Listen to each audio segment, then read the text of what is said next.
Pihak BNI menyatakan catatan 45 miliar yang hilang tidak ada di dalam sistem mereka.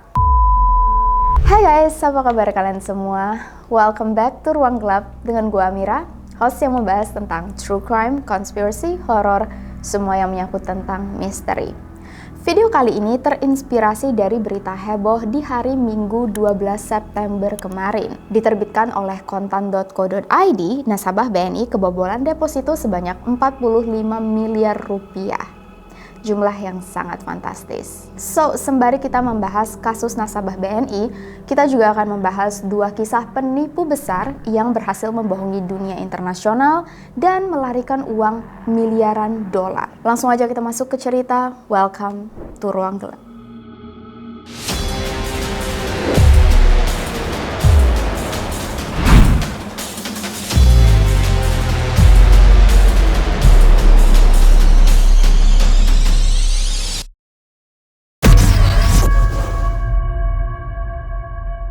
Hilangnya 45 miliar. Andi Idris, pengusaha properti Makassar, adalah salah satu nasabah BNI Emerald selama puluhan tahun. Tapi sejak ekonomi macet karena COVID-19, Andi memindahkan tabungannya ke deposito yang berjumlah total 70 miliar. Di Februari tahun ini, Andi mencairkan depositonya sebanyak 30 miliar, tapi yang keluar cuma 25 miliar.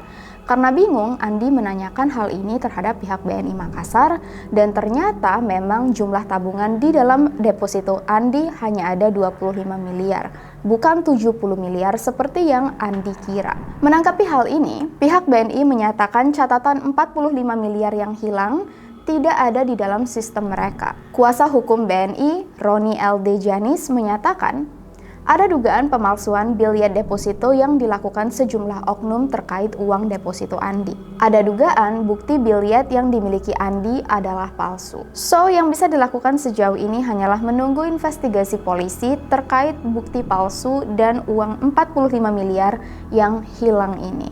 Kalau memang uang ini tidak tercatat di dalam sistem BNI masuk ke dalam BNI Makassar, BNI tidak bisa bertanggung jawab. Kasus hilangnya uang nasabah di bank bukan pertama kali terjadi. Akhir-akhir ini memang ada banyak kasus di mana nasabah kehilangan uang. Dan di beberapa kasus terbukti ada beberapa oknum yang mengambil nasabah di bank tempat mereka bekerja. Bahwa hilangnya uang nasabah merupakan penipuan yang dilakukan oleh beberapa oknum yang harusnya bertanggung jawab, dipercayai untuk menangani uang nasabah. Dan karena hal itulah kita akan masuk ke dua cerita penipu terbesar yang sempat menggegerkan dunia internasional. Mari kita bahas kasus wanita yang menipu Amerika, Tanya Head. Tanya adalah salah satu korban 9/11 yang berhasil selamat. Pada saat kejadian peristiwa 9/11 yang sangat traumatik dan juga merupakan salah satu sejarah peristiwa terbesar di Amerika, Tanya sedang berada di lantai 78 di South Tower, di mana dia bekerja di Global Investment, di kantor Global Investment maksudnya. Dan hanya ada 19 orang yang berhasil selamat dari gedung ini, termasuk Tanya. Tunangan Tanya sendiri yang bernama Dave meninggal akibat peristiwa ini, dan posisinya Dave saat itu bekerja di tower lain, di North Tower. Dan sayangnya menjadi salah satu korban meninggal dunia. Ajaibnya, Tanya berhasil menyelamatkan diri dan keluar dari bangunan, diselamatkan oleh salah satu pemadam kebakaran, dan mendapatkan luka bakar di lengannya. Menjadi tanda yang selalu mengingatkannya tentang peristiwa tragis ini. Kejadian 9/11 merupakan trauma terbesar warga Amerika sejauh ini. Bukan cuma luka fisik, tapi juga mental. Ada banyak keluarga di luar sana yang kehilangan anggota keluarga mereka. Suami, ayah, kakak, adik, anak. Dan hampir semua korbannya merasa depresi dan juga mengalami trauma. Terutama korban-korban yang mengalami kejadian ini secara langsung dan berhasil selamat. Termasuk Tanya, yang tidak hanya mendapat luka fisik, trauma, dia juga harus kehilangan tunangan yang sebentar lagi menikah dengan dia. Di tahun 2004, Tanya bergabung dengan World Trade Center Survivor Network, yaitu komunitas support yang berisi para korban yang berhasil selamat dari kejadian, termasuk beberapa keluarga yang anggota keluarganya meninggal dunia dalam peristiwa ini. Tania sebagai salah satu korban yang selamat mendedikasikan waktu dan uangnya untuk komunitas ini, membantu teman-teman dan korban-korban lain yang dalam masa kesulitan. Dengan bantuan Tania, kelompok ini berhasil mendapatkan dana bantuan dari banyak pihak untuk mendanai terapi bagi korban yang membutuhkan. Tania bahkan berhasil mendapatkan izin untuk para korban bisa mengakses reruntuhan sebagai salah satu metode terapi dan healing. Dari semua korban yang berhasil selamat, Tania adalah salah satu yang paling vokal, yang paling berusaha dan paling berdedikasi, sehingga banyak sekali orang yang kagum dengan Tania. Karena ketangguhan Tania yang berdedikasi meskipun kejadian ini menghancurkan masa depannya, para korban lain setuju menjadikan Tania sebagai pemimpin komunitas. Para korban lain, mereka merasa insecure karena boro-boro membantu orang lain untuk menyembuhkan luka di diri mereka sendiri, mereka masih sangat kesulitan. Masih banyak yang depresi, trauma, dan kehilangan arah untuk melanjutkan hidup mereka. Masih banyak yang berduka, masih banyak yang depresi berat. Berbeda dengan Tania yang secara cepat bisa menjadikan rasa sakitnya, rasa traumanya menjadi kekuatan dan membantu orang-orang lain. Jadi nggak aneh kalau Tania sangat disayangi oleh korban-korban lainnya dan juga merupakan inspirasi bagi mereka untuk melanjutkan kehidupan. Salah satu metode terapi yang dilakukan oleh komunitas ini adalah dengan menulis. Anggota komunitas diizinkan menulis apapun yang mereka alami dan menceritakan cerita apapun yang ingin mereka bagikan untuk membuat hati mereka plong, merasa lebih lega. Ternyata tulis-menulis cerita ini secara tidak disadari menjadi kompetisi bagi para korban. Cerita siapa yang paling dramatis, cerita siapa yang paling menarik, cerita siapa yang paling disorot oleh publik. Ada banyak korban selamat yang tidak ingat secara rinci apa yang mereka alami, tapi ada juga beberapa orang yang ingat secara detail, termasuk Tania. Tania menceritakan banyak hal ke korban dan keluarga korban lain. Contohnya saat dia menceritakan bahwa dia baru saja menelpon wedding organizer, bahwa dia membatalkan pernikahannya karena Dave meninggal dan dia mendonasikan gaun pengantinnya untuk orang lain. Cerita ini disebar Tania lewat email dan begitu banyak orang yang membaca cerita ini, mereka makin merasa simpati dan kagum dengan sifat Tania yang sangat-sangat baik. Tania juga menceritakan tentang bagaimana saat peristiwa 9/11 terjadi. Ini maaf banget, dia menyaksikan tubuh asistennya terpotong di depan matanya sendiri. Ada juga kisah di mana sebelum Tania keluar dari gedung, dia bertemu dengan seorang laki-laki yang menitipkan cincin pernikahannya untuk Tania berikan ke istrinya kalau dia berhasil selamat. Yang tentu saja cerita-cerita dramatis seperti ini sangat menarik perhatian banyak publik. Berbeda dengan korban-korban lain yang ceritanya tidak sedramatis ini dan tidak sedetail ini. Nah, di sisi lain, banyak orang yang mulai merasa aneh dengan cerita dari Tania. Contohnya, Tania kadang-kadang menyebut Dave sebagai tunangannya, tapi kadang menyebut Dave sebagai suaminya. Kalau ada yang nanya siapa nama kepanjangan Dave, Tania selalu menyebutkan nama panjang yang berbeda-beda ke setiap orang. Memang ini hal yang sangat aneh, tapi waktu itu orang-orang nggak mau suuzon, apalagi terhadap korban seperti Tania. Masa mereka menuduh Tania bohong? Tania bahkan memiliki luka bakar di bagian lengannya. Dan kalau pakai logika, siapa sih yang mau pura-pura jadi korban peristiwa 9/11?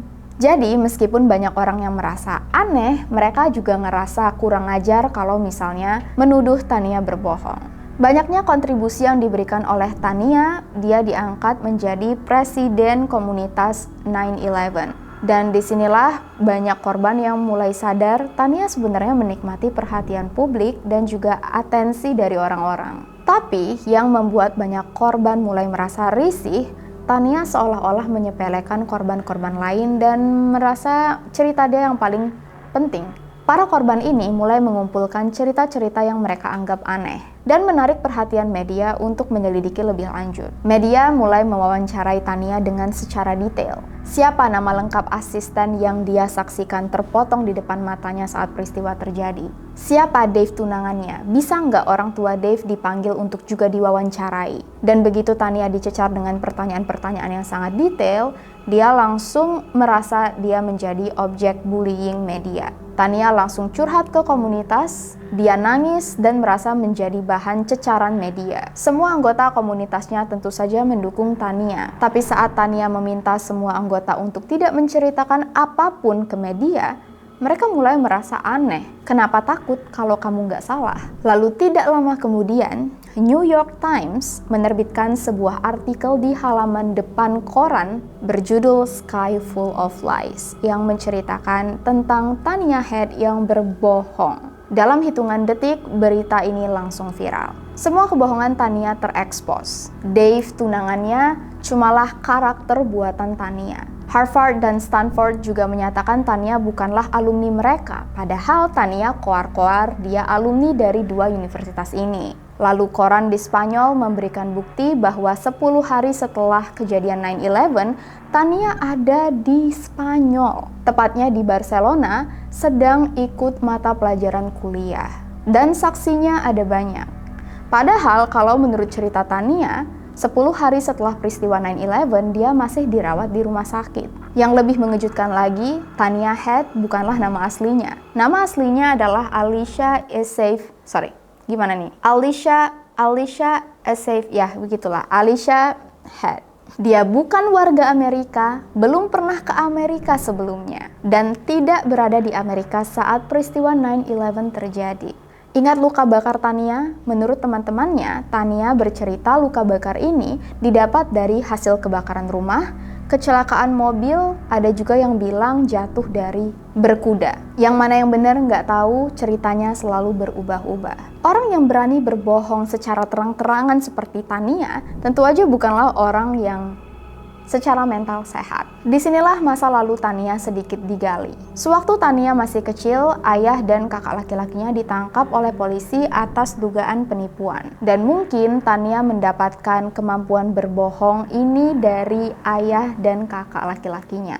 Atau mungkin Tania cuma mencari atensi dan meminta perhatian orang-orang. Sehingga dia menjadi pembohong besar yang terobsesi dengan perhatian. Dan mungkin Tania benar-benar percaya dengan kebohongannya sendiri. Selanjutnya, ini adalah kisah tentang laki-laki yang berhasil melarikan 65 miliar dolar.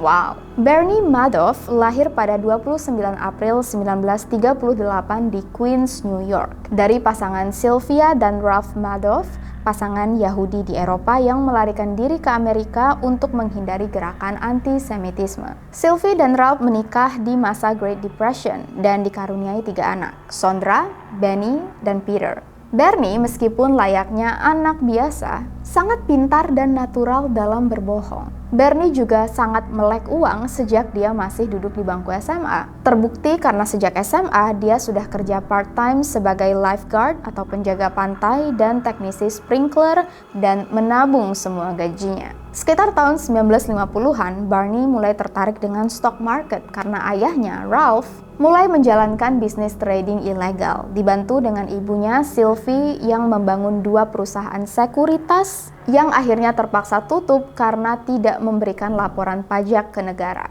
Dan mungkin inilah awal kerumitan dan kebohongan yang dipelajari oleh Bernie. Bernie setelah lulus kuliah menikah dengan pacarnya Ruthie, di mana mereka lalu pindah ke apartemen sendiri.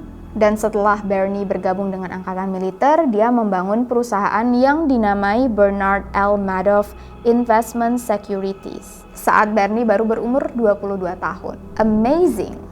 Bernie juga berhasil mendapat lisensi sebagai stockbroker dan pemilik usaha broker. Bernie mendapat modal usaha dari ayah mertuanya, dan disinilah Bernie mulai bermain trading secara kecil-kecilan. Hanya dengan 1 klien, Bernie berhasil melipat gandakan uang dan membuat bisnisnya langsung terkenal dan menarik banyak perhatian orang. Bernie dan Ruthie lalu dikaruniai 2 orang anak yang bernama Mark dan Andrew. Dengan bisnis yang luar biasa sukses, Bernie dinamai The Wizard of Wall Street. So, di mana masalahnya? Bernie sebenarnya menggunakan sistem Ponzi scheme atau skema Ponzi. Gue yakin kalian udah banyak yang tahu. Pebisnis selalu membayar uang ke investor B juga, tapi dengan uang investor C. Gitu aja terus, muter-muter saling bayar-membayar. Nah, skema ini sukses dipakai oleh Bernie. Mendengar Bernie mampu menghasilkan keuntungan yang sangat tinggi dalam waktu yang sangat dekat, tentu saja banyak investor yang langsung berdatangan dan menambah dana investasi mereka.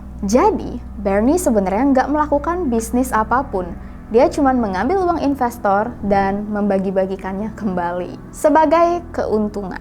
Di sisi lain, banyak ahli finansial yang mulai curiga. Menurut mereka, secara logika dan perhitungan, bisnis Bernie nggak mungkin semenguntungkan itu. Data keuangan Bernie tidak sesuai dengan kekayaan yang dia miliki. Banyak ahli yang melaporkan kecurigaan terhadap bisnis Bernie, tapi selalu tidak pernah digubris karena Bernie sangat terkenal dan dipercayai oleh banyak orang hebat, termasuk Steven Spielberg. Tapi jumlah orang yang curiga makin banyak dan akhirnya satu persatu investor mulai meminta Bernie untuk mengambilkan uang dana investasi mereka. Kerusuhan mulai terjadi saat beberapa klien memutuskan untuk menarik dana investasi mereka dan total yang harus dibayar oleh Bernie sebanyak 7 miliar dolar. Sedangkan uang yang tersisa di dalam dana perusahaan Bernie cuman ada sekitar 200 juta dolar. Akhirnya, kebohongan Bernie mulai terungkap dan total kerugian yang dialami oleh semua investor berjumlah 60 miliar dolar. Bernie langsung dikonfrontasi oleh kedua anaknya, Andrew dan Mark, dan disinilah Bernie baru mengaku bahwa semua bisnisnya hanyalah one big lie. Bernie mengaku dia tidak pernah menginvestasikan $1 pun karena Bernie sendiri tidak percaya dengan yang namanya stock market. Gak lama kemudian, Mark bunuh diri dan Andrew meninggal karena sakit. Dalam sekejap, Bernie kehilangan kedua anaknya. Saat ditangkap, Bernie mengaku dia sendiri tidak percaya dengan stock market dan kaget bisa sukses tanpa dicurigai siapapun selama lebih dari 20 tahun. Bernie lalu dihukum 150 tahun di penjara dan baru saja di bulan April tahun ini dia meninggal dunia. Pemerintah Amerika menjanjikan uang 772 juta dolar akan dibagikan ke 24.000 korban yang dirugikan. Kalau dibandingkan dengan uang 65 miliar yang hilang, uang 772 juta dolar jauh dari jumlah kerugian yang dialami oleh para korban ini. Dan itulah cerita Bernie Madoff yang berhasil melarikan 65 miliar dolar. Mungkin pesan moral yang bisa kita ambil dari video ini adalah ada banyak penipu di luar sana dan kadang-kadang penipu tidak terlihat seperti penipu. So, semoga aja kita selalu dilindungi dari skema-skema aneh dan juga para penipu-penipu di luar sana. Thank you so much sudah menonton video Ruang Gelap. See you guys on the next video. Please stay safe and stay alive.